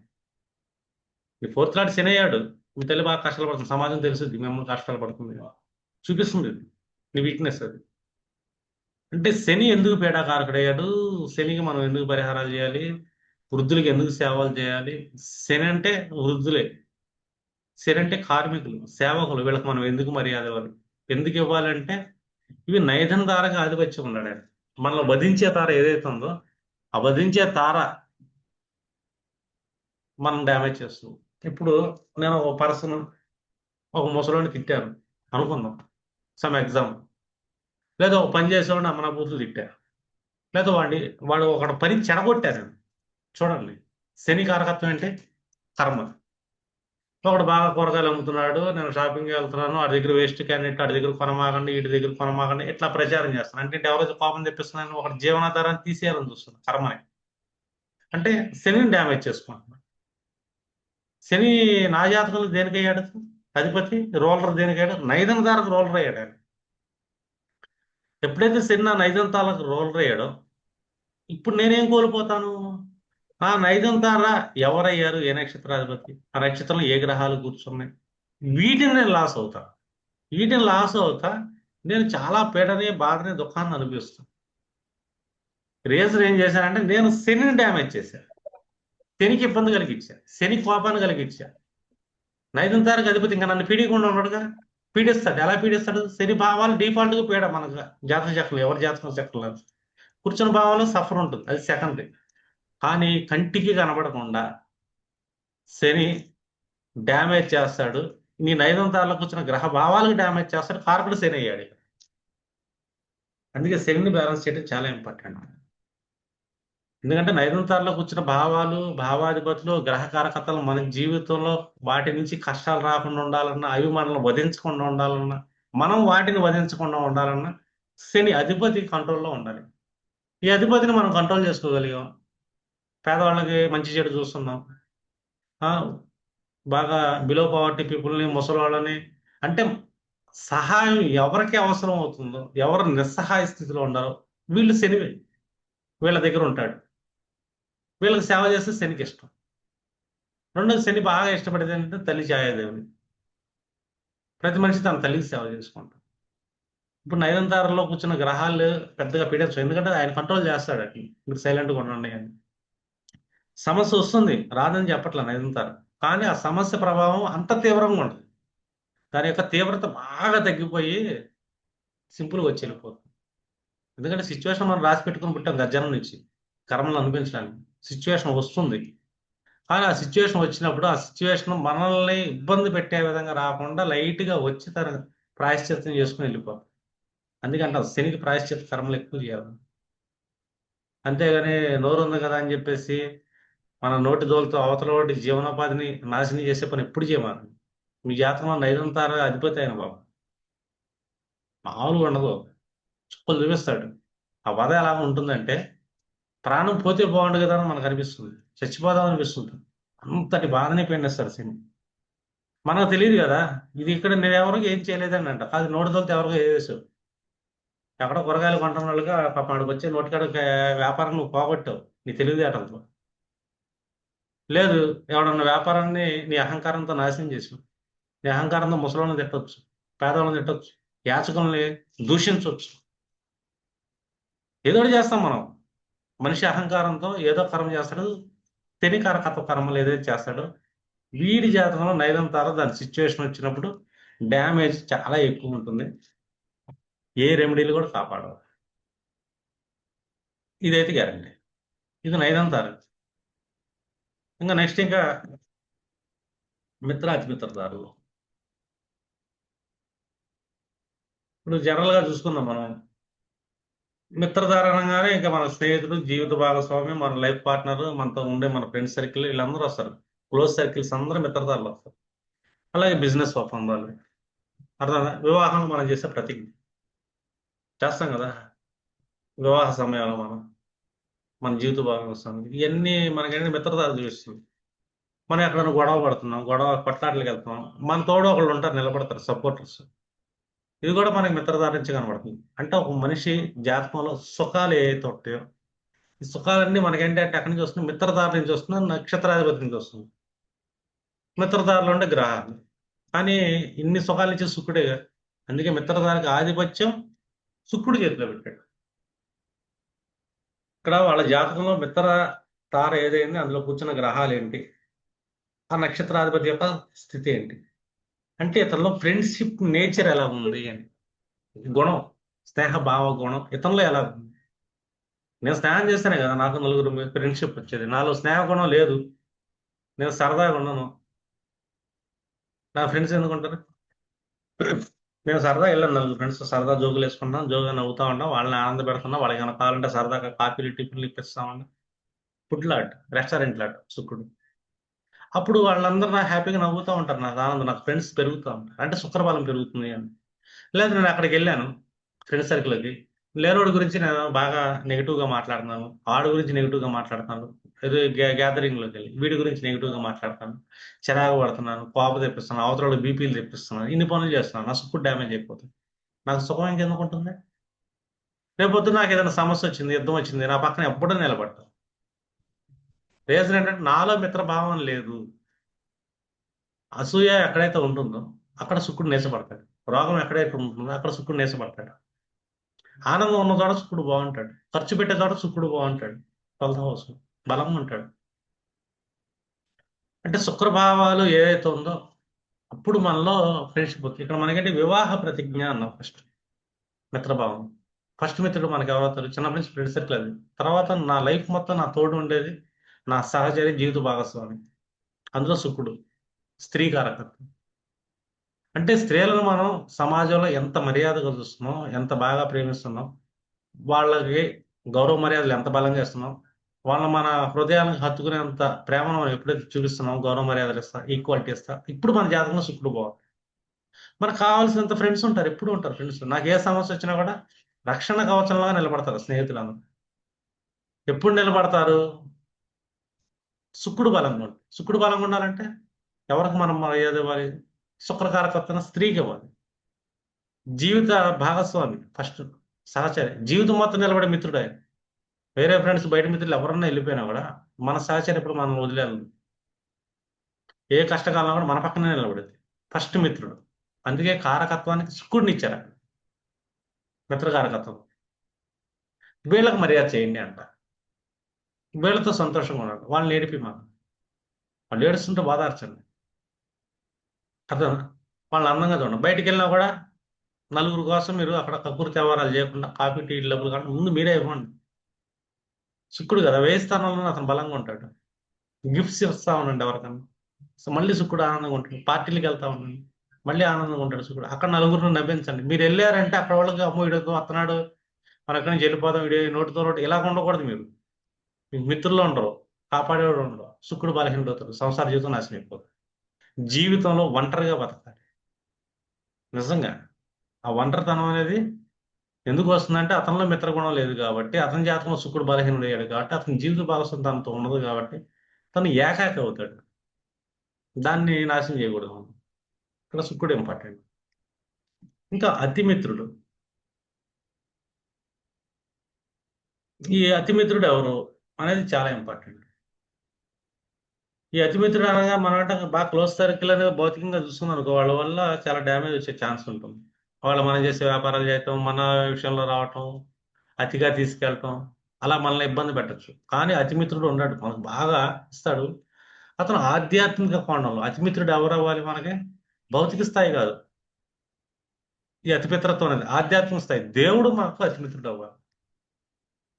ఇది మానవ సంబంధాలకు అతీతంగా ఉంటుంది. అంటే దైవాన్ని, దైవంతో మనం చూపించే ప్రేమలో అతిమిత్రత్వం ఉంటుంది. ఓ మిత్రుడు కీర్తిని తెస్తాడు మనకి. నా ఫ్రెండ్ ఏంటంటే ఈడు మంచోడు పోయి, ఆడు అలాంటి ఈడు ఎలాంటి నా గురించి గొప్పగా చెప్పాడు ఎవడ ఉన్నాడు, నా ఫ్రెండ్ అవుతాడు. కానీ నాకు కిరీటాన్ని ఇచ్చేది మాత్రం అతిమిత్రుడు, దేవుడు నా నెత్తి మీద పెద్ద కిరీటాన్ని పెట్టుకొని స్వర్గలోకంలో తీసుకెళ్లి కూర్చోబెడతాడు, అతను అతిమిత్రుడు. అర్థం. భౌతిక స్థాయిలో కూర్చున్నాం అనుకో మనకు మృత్యుతో సమానం. మన బాగా క్లోజ్ ఫ్రెండ్ సర్కిల్ ఏమవుతాడంటే బాగా ఓవర్ యాంగ్జైటీ అంటే మన వ్యాపారం నాశనం చేస్తాడు, మన రోడ్డు మీద పడేస్తాడు, తొక్కిన ఆరదేస్తాడు. అర్థం. కానీ అతిమిత్ర తారాధిపతి కుజుడేయాడు. అందుకే ఇక్కడేమో ప్రాణం తీసే శత్రువు అవుతాడు కుజుడు, అతను ఒక వెపను. అదే సాధన చేస్తే దైవంతో ఉండి యోగ స్థాయిలోకి వెళ్ళిపోతే అతను కిరీటాన్ని పెడతాడు మనకి, అదే కుజుడు. అందుకే అతిమిత్రత్వం అనేది దైవంతో సమానం, అభిషేక తార అంటాం మనం. అతిమిత్ర తారకి ఇంకొక పేరుండు అభిషేక తార. అంటే మీ అతిమిత్ర తార ఏదైతే అయిందో ఆ నక్షత్ర తారకత్వాల విషయంలో కానీ ఆ నక్షత్ర దేవతలకు కానీ మీరు ఆ నక్షత్రం రోజున అభిషేకం చేస్తే మీకు కిరీటం అనేది మీ నెత్తిన పడింది. ఎక్కడ కిరీటం పడుతుంది? స్వర్గలోకంలో పడుతుంది. మనల్ని నిరంతరం కాపాడుతూ ఉంటుంది. మన కిరీటం మనల్ని కాపాడేది, దెబ్బ తగలలేదు నెత్తి మీద. అంటే మనల్ని హయ్యర్ పొజిషన్లో కూర్చోబెట్టేది దేవుడు ఫైనల్గా, అతిమిత్రుడు ఆయన. అందుకే అంటాం ధ్యానం, దేహానికి ధ్యానం కావాలి, యోగశక్తి కావాలి, మన కుజుడు బలంగా ఉండాలి, మరి మన రక్త ప్రవాహం బలంగా ఉండాలి. కుజుడు బలహీనుడు అయ్యాడు, నాకు చిరాకు వస్తుంది, కోపం వస్తుంది, ఇసుక్కుంటున్నాను, రై రైమని అరుస్తున్నాను, ఓవర్ యాంగ్జైటీ పెంచేసుకున్నాను అంటే ఎవరు నాశనం చేస్తున్నాను? నా అతిమిత్రుడు నాశనం చేస్తున్నాడు. నాకు స్వర్గంలో కిరీటాన్ని ఇచ్చే అతిమిత్రుడు నాశనం చేస్తున్నాను. వాడిని దూషిస్తాను, వీడిని దూషిస్తాను, ఇంత విభజన ఉండబెడతానే ఎవరు నాశనం చేస్తాను? కుజుడు బలహీనం చేస్తుంది. కుజుడు బలహీనుడు అయితే ఎవరు డ్యామేజ్ అవుతారు? అతిమిత్రుడు డ్యామేజ్ అవుతాడు. దేవుడు శాపాన్ని తీసుకుంటున్నాను నేను ఇక్కడ. అప్పుడు నాకు ఇక్కడ మరణం లాంటి కష్టం వస్తుంది. మరణం అంటే ఇక్కడే కాదు, చచ్చాక నరకంలో డైలీ మరణం కనబడుతుంది మనకి. కిరీటం కాదు ఉండేది, మరణం ఉంటుంది. అందుకే కుజుడిని బ్యాలెన్స్ చేయటం కావాలి. కుజుడు అంటే కనీసం వర్గం, ఇరుగు పొరుగు. కుజుడిని బాగా చేయటం అంటే మనలో యాంగ్జైటీ లెవెల్స్ని తగ్గించడం, మనలో ధైర్యాన్ని పెంచుకుంటాం, మనలో కోపాన్ని తగ్గించుకుంటాం, మనలో సామర్థ్యాన్ని పెంచుకుంటాం, మనలో శక్తిని పెంచుకుంటాం. ఇది కుజుడు బలం పెంచుకుంటాం. మనలో అసూయను తగ్గించేయటం, కుజుడు బలం పెరిగింది. అసూయను పెంచుకున్నాను, కుజుడు బలహీనుడయ్యాడు. చిరచిరలు ఆడుతున్నాను, కుజుడు బలహీనుడయ్యాడు. నేను ఎవరి శాపానికి గురవుతున్నా, ఎవరిని నాశనం చేస్తున్నాను? నేను నా అతిమిత్రుడినే తొక్కేస్తున్నాను. నా అతిమిత్రుడు నేను ఎప్పుడు తప్పకూడదు. నేను తప్పకూడదు అంటే నా కుజుడు బ్యాలెన్స్ అవ్వాలంటే నాలో కోపం ఉండకూడదు, ధైర్యం ఉండాలి, శక్తి ఉండాలి, మనోబలం ఉండాలి. అర్థమైందా? ఎవరికైనా ఒకరు నాకు రక్షణగా కాదు, నేను ఎవరికైనా రక్షకుడిలాగా ఉండాలి అనుకోవాలి. ఇంటికి రక్షకుడిలాగా ఎప్పుడైతే ఉంటాడో, ఇంట్లో వాళ్ళని వేధించకుండా ఉంటాడో, వీడు ఆటోమేటిక్గా దైవానికి మిత్రుడు. మిత్రుడు దేవుడు వచ్చి కూర్చుంటాడు. నువ్వు ఎవరికైనా రక్షణగా నిలబడు, నీ కుటుంబానికి రక్షణగా నిలబడు, నీ ఫ్రెండ్స్కి రక్షణగా నిలబడు, కష్టం ఉన్నోడికి రక్షణగా నిలబడు. నువ్వు ఒక ప్రొటెక్టర్, కుజుడివి, ధైర్యానివి, కోపానివి కాదు, ఇసుగు కాదు, భయానివి కాదు. అప్పుడు దేవుడు వచ్చి ఉంటాడు అతిమిత్రుడు నీ వెనకాల, కిరీటాన్ని పెట్టుకుని కూర్చుంటాడు, నేను రాజుని చేస్తాడు, స్వర్గలోకపు రాజుని చేస్తాడు, స్వర్గాన్ని చూపిస్తాడు. లేదా డైలీ చూపించే నరకం, మరణాన్ని వెళ్తాం. ఎందుకంటే కుజుడు బలహీనుడు అయిపోయాడు కదా. నా అతిమిత్రుడిని నేను నా కాలుతో తొక్కేశాను. ఇట్లా మనం నవతారాలని ఎలాగ చూడాలి? ఎందుకంట ఈ అతిమిత్ర తార, నైన్త్ తార ఎక్కడ కూర్చున్నాడు, కుజుడు యొక్క ప్లేస్మెంట్ ఏంటి, మనలో ఉన్న యాంగర్ లెవెల్స్ ఏంటి, మనం ఎవరిని నాశనం చేసుకుంటున్నాం. ఇట్లా ఏంటంటే నవతారల్ని మీరు ఎప్పుడైతే బాగా పరిశీలిస్తుంటారో ఒక జాతక చక్రం, వాళ్ళకి ఎక్కడెక్కడి నుంచి స్ట్రగుల్ వస్తుంది ఏంటి, ఆ స్ట్రగుల్ మనం ఎలాంటి నివారణ చేయాలి, ఎలాంటి నివారణ అంటే మూడు ఉంటాయి మనకి ప్రతి గ్రహానికి. గ్రహం ఒకటి భౌతిక స్థాయి, గ్రహాధిపతి. ఒక గ్రహం యొక్క మనోస్థాయి అంటే అది దేవత. ఒక గ్రహం యొక్క ఆత్మస్థాయి ప్రత్యర్థి దేవత అంటే ఆధ్యాత్మిక స్థాయి. అంటే ఒక మనిషికి మనం పరిహారం చేయాలంటే మనోస్థాయిలో అతను కౌన్సిలింగ్ ఇవ్వాలి, ఆధ్యాత్మిక స్థాయి జ్ఞానాన్ని ఇవ్వాలి, ఆ తర్వాత చిన్న భౌతిక ప్రాయశ్చిత్త పరిహారం చేయించాలి. ఇప్పుడు ఒక గ్రహానికి ఫుల్ ఫ్లెడ్జ్డ్గా మనం శాంతి కార్యక్రమం చేసినట్టు. అలా కాకుండా నేను ఒక్కటి శాంతి చేస్తానని మిగతా రెండు చేయను, మానసికంగా నేను ట్రాన్స్ఫర్మేషన్ తీసుకోను, ఆధ్యాత్మిక జ్ఞానం నాకు అవసరం లేదు, ఇవన్నీ అంటున్నాడు అనుకోండి, తర్వాత మాట్లాడచ్చు. స్పెషల్ ధరలో వైనాసిక ధర ఎంత డ్యామేజ్ చేస్తాడు, దేవుడే వచ్చాడు. ఇట్లా నవతార విధానాన్ని మీరు ఎప్పుడైతే డీప్గా మీరు అబ్జర్వ్ చేస్తుంటారో, మీరు the best prediction, the best alignment ఒక లైఫ్కి చూపించవచ్చు. వాళ్ళు ఎన్ని కష్టాల్లో వచ్చిన ప్రారంధాలు పెట్టుకున్నా ఒక సాధన ద్వారా వాళ్ళు ఎంత సాధించాలని మీరు చెప్పగలుగుతారు. కుజుని బ్యాలెన్స్ చేసుకుంటే అతి మిత్రుని ఎలా కాపాడుకుంటారో చెప్తారు. శుక్రుడు బ్యాలెన్స్ చేస్తే మిత్రతారని ఎలా నీ వెనకాల నిలబడతారో చెప్పగలుగుతారు. చంద్రుడు బ్యాలెన్స్ చేస్తే అర్థమైందా మీకు ఏ విధమైన సాధకతారలు యాక్టివేట్ అవుతుందని చెప్తాం. గురువుని బ్యాలెన్స్ చేసుకుంటే నీకు క్షేమధార లేయర్ ప్రొటెక్షన్ ఎలా ఉంటుందో చెప్తాం. బుధుని బ్యాలెన్స్ చేసుకుంటే సంపత్తిని యాక్టివేట్, సూర్యుడు బ్యాలెన్స్ చేసుకుంటే నీ జన్మధార సూపర్. ఇట్లాగా తారా విధానాన్ని డీప్గా మీరు స్టడీ చేయాలి. ఓకేనా? క్లోజ్ చేస్తున్నాం.